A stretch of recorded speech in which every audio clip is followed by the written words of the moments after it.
I mean, this is different from the pension dependencies, but I mean, this would, let's say, give you some idea of the old age dependency ratio as a 1, 2, 3, fourth column old age dependency ratio.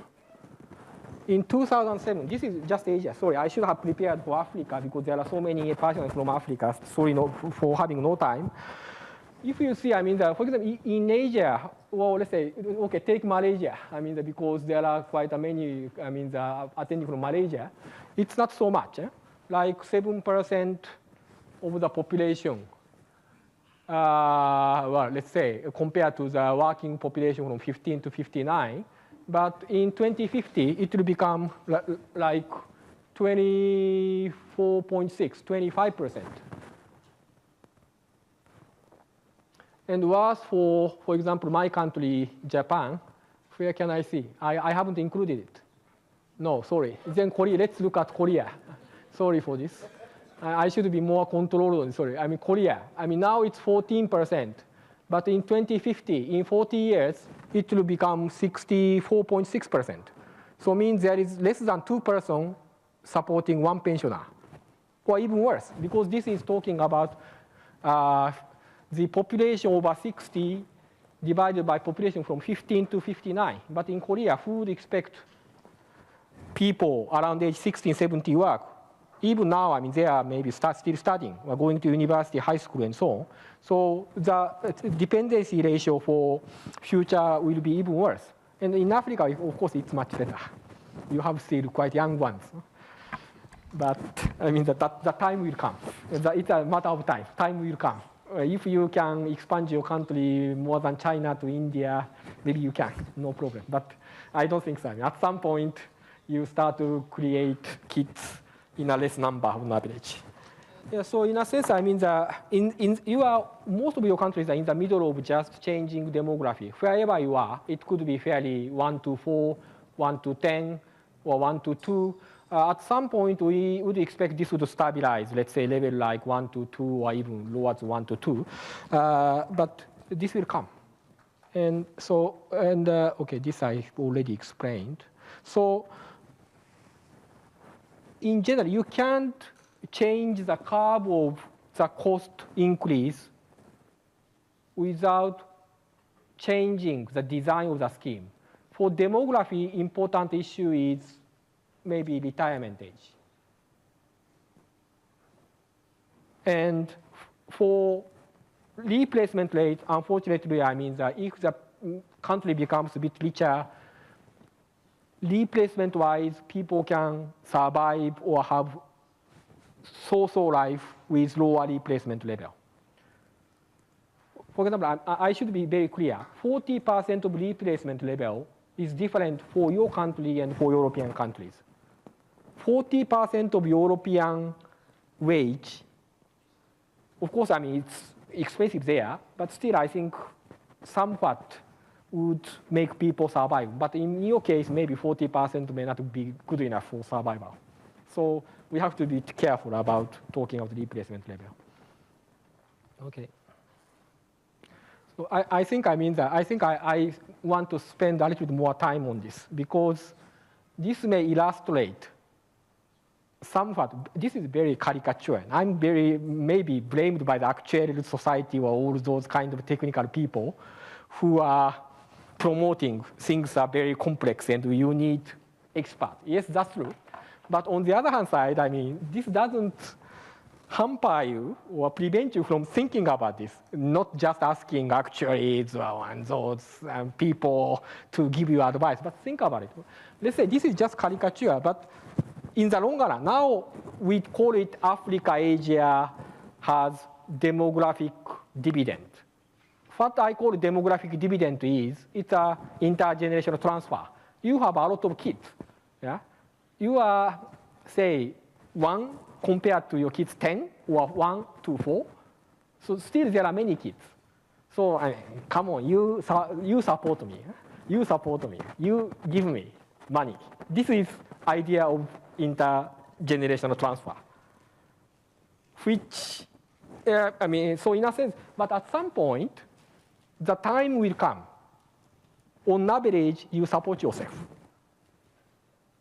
You are the one to support yourself. Of course, I mean, the profile is different. You may be dead early time, very early. You may live up to 100 years old. So individual life is different. But still, on average, this is a picture. The number is a bit debatable. Yeah? But let's say I'm in the model. You pay 40 years contributions. I think this is fairly long. This is rather a bit idealistic, but let's say make things simple, 40 years. Let's say you work non-stop from age 20 to 60 and contribute to the system. And at age 60, you retire, and let's assume you live 20 years after 60. Well, maybe in Africa, in Asia, I think it becomes more and more true. Huh? You live 75 to, so maybe 20 is maybe too long, but I would say 75, 77 is not so much of the, I mean, the big shock or the big news for you. In Africa, it may be a bit shorter, but your health status is rapidly improving. So it's not such a long in the future, you have 20 years. Eh? Let's look at it. Let's have a look. And in a sense, okay, I mean, you can use maybe investment income, you have savings and so on. But if we just skip all this kind of where to get money, let's say investment, then you have to balance contribution with your old age pensions. And if replacement ratio level is 50% of your income, which I say, okay, 50% sounds, okay, maybe at the ultimate stage, not so bad idea, then what you need to pay pensions for your 20 years with 50%, meaning just multiply. 1,000%, 10 times of your salary is needed. It's not a cheap business. I would say pension is fairly expensive is too much, but very costly business. You need 10 years your salary to support yourself for 20 years. You can't change much of this fact. You start to manipulate here indexation, there are technical issues, I know, but you don't change much of this picture if you think this is a picture. And 10 times of your age, 1,000, I mean, let's say, percent to be financed 40 years, meaning that you have to collect the order of 25%. Yeah, of course, I mean, this is not necessarily the transitional picture where you are at. You have still, many Africans, Asians still have demographic dividends. So I don't say you should collect pay as you go like this, but ultimate ones would become like this. And you may want to say that investment may help. I don't think so. In any case, from the point of national economy, if you invest money means you would expect younger generation will pay back through the form of investment. It's a direct transfer, but through the form of investment. Then you need some of the fairly a big chunk of the, I mean, the investment demand somewhere, which is not so sure. So I don't know whether you agree with the observations. For Africa, well, coming to this stage, you may have another half a century.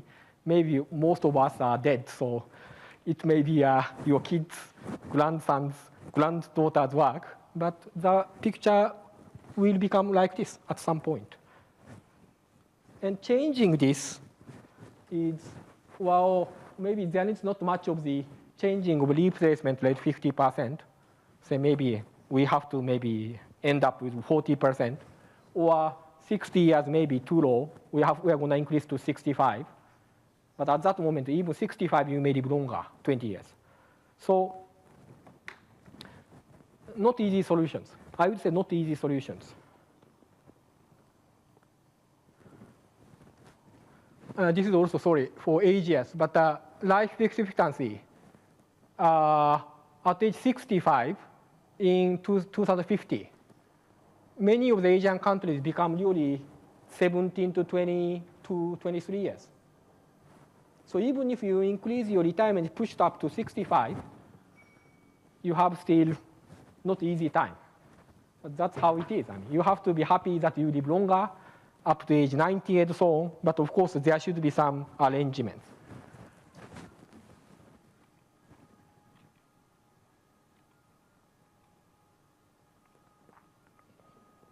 Okay, I'll move to a bit of the issues. In developed countries. For developed countries, issues on coverage is rather minimal. They've attained mostly the almost universal coverage. It's mainly through social insurance, but some of this kind of the social assistance benefit, minimum benefit provided by social insurance combined has achieved quite nice coverage in numbers. But of course, there are several specific issues like specific group, single mothers, migrants become a bigger and bigger issue. Inside Europe, you have some the treaty.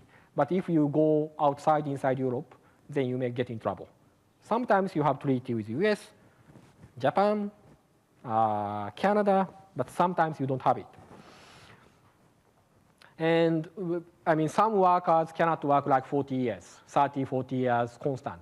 Precarious work, after graduation university, people tend to work on part-time, where they have no coverage or very minimal coverage, and come out, maybe the contribution period would not be properly connected and so on. So specific measures are now becoming more and more bigger issues for Europe.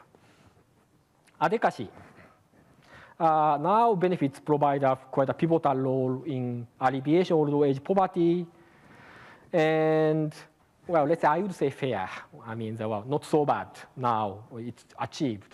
But sometimes too generous, and too generous countries get in trouble. It could be Greece, it could be Italy, it could be somewhat Spain. So especially these peripherals, all those kind of the Latin part of, Europe. France, somewhat bit avoided, but a bit lingering problem. But they had some. And now they are talking about how to make a bit of the gradual, smooth transition from working life to retirement life, because it's not uniform. People don't retire at age 62, 65 abruptly. Some people may work partially, some people may need more benefits. So some tailored demands. But for Europe, I think most of the issue is financing. And financing issue is a big issue, as you know. And in a sense, we can't avoid lowering the replacement rate gradually.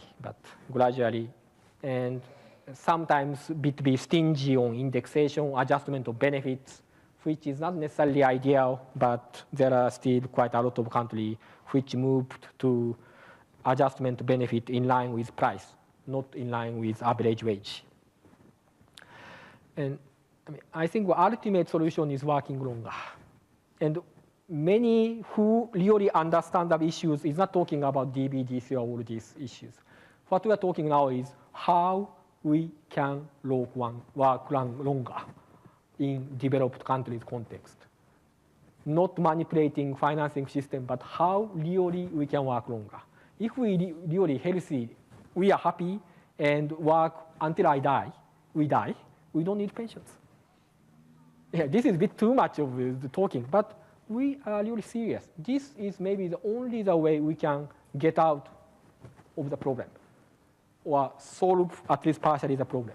But of course, it's easy to say, not easy to do.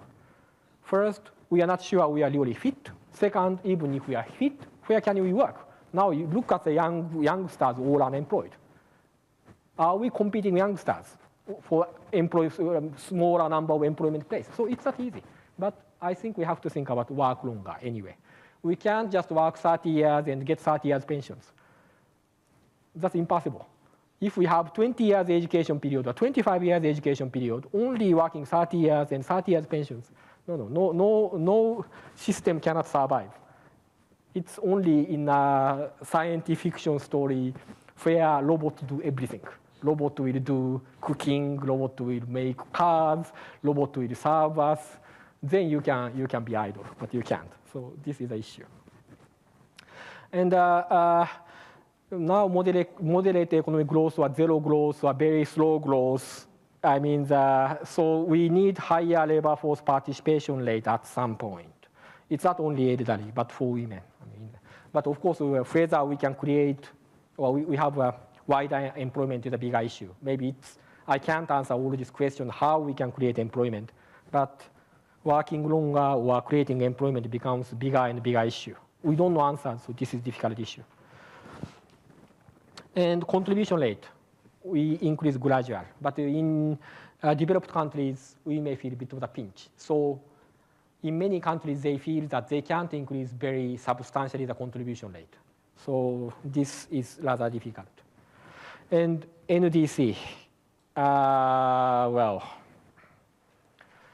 yeah, in a sense, NDC becomes a bit fashionable in some of the Scandinavian countries and Poland or some of these kind of the Eastern European countries.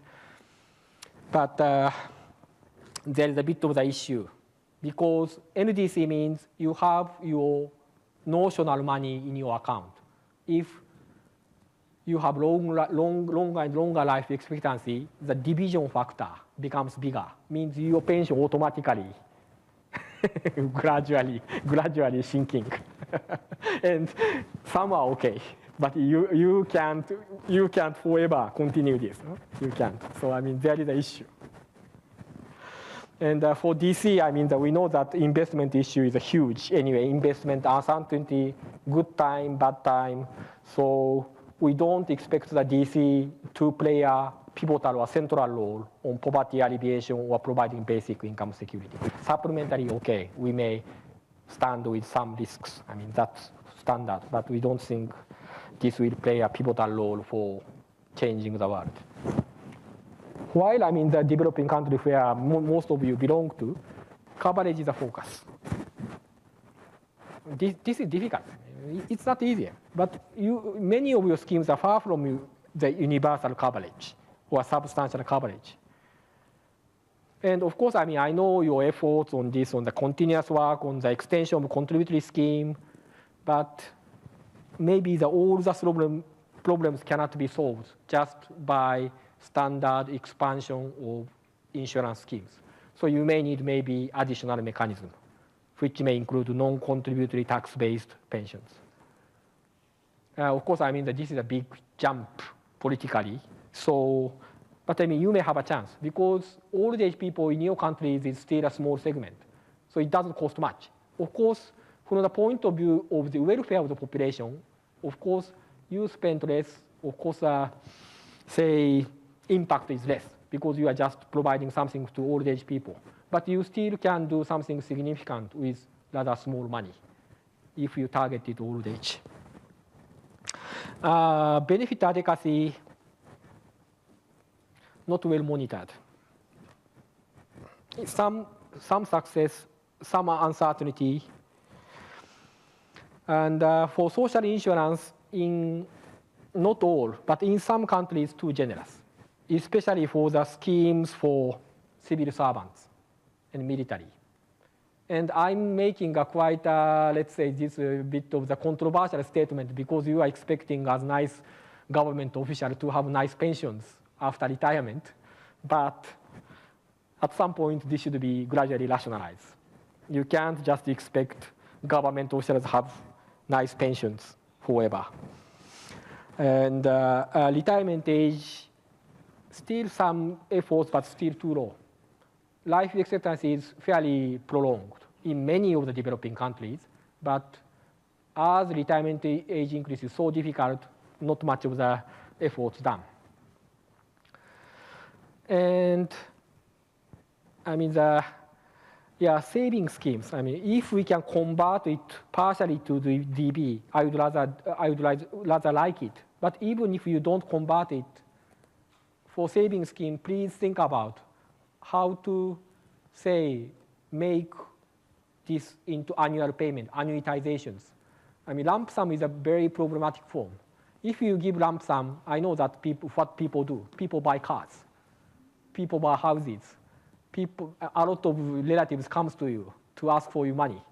And monies are spent in few years. I mean, we know. I mean, I've observed, I mean, some of the studies in Malaysia, this is true. I've observed some of the African studies, this is true. So, I mean, but it's a people's nature. You want big money and you spend money quite in a short time, which means that money doesn't play any role in the income security, especially what you need at the age of 80, if you are lucky to survive. You have no money.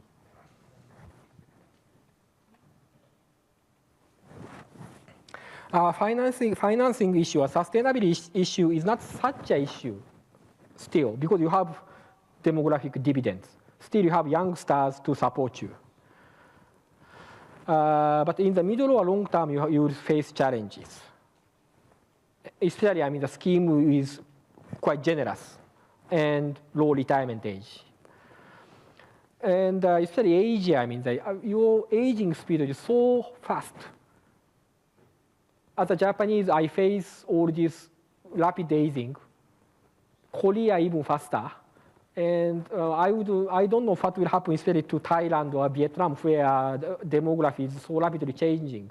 Malaysia, as most of you are Muslim, still you keep nice outfit, but it's a matter of time. It's just a matter of time. Africa is still, I mean, rather in an easy side. But if you look at the change in the fertility, it's quite rapid.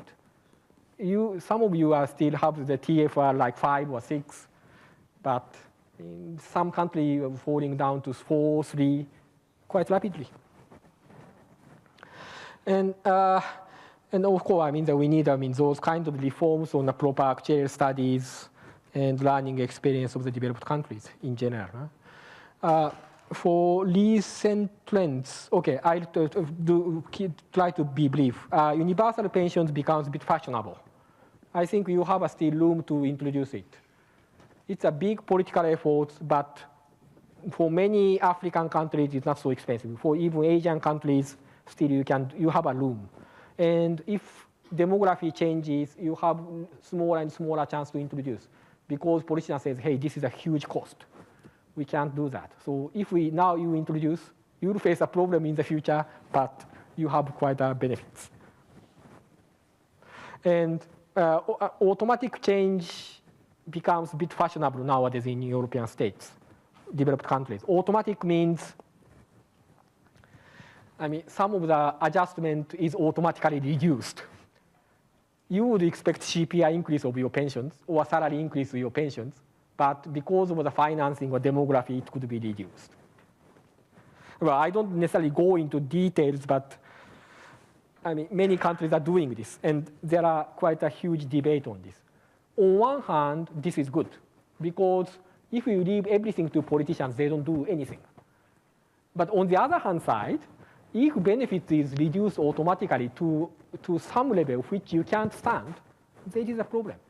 So, I mean, well, of course, I'm not, let's say, all those kinds of sociologists or all those experts on the policy making decisions, but at some point you can't avoid some serious debates on replacement level.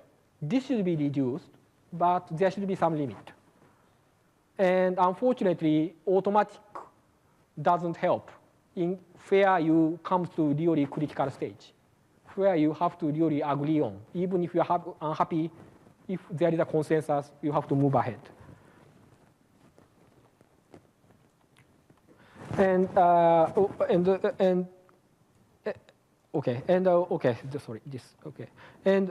there is a bit of the re-reform or privatization nowadays of DC system. Once some countries just moved abruptly from DB to DC. But I mean, DC cannot solve the fundamental adequacy problem. If there is problem on the investment return, your pension may be half as much as you expected. No escape. So, for example, Chile, well, considered as a very successful showcase of the World Bank. They start to beef up tax-based minimum provisions because they now realize, especially poor people, they don't contribute much, and poor investment return, and huge admin costs. They don't get anything out of the system. So Chile start to beef up minimum system, And Argentina, Bolivia, Poland, they say they have almost no money in DC system. And they say shift contribution rate back again to DB. Well, I don't say necessarily, I mean, that this is a solution, but this is a trend nowadays in some of the countries.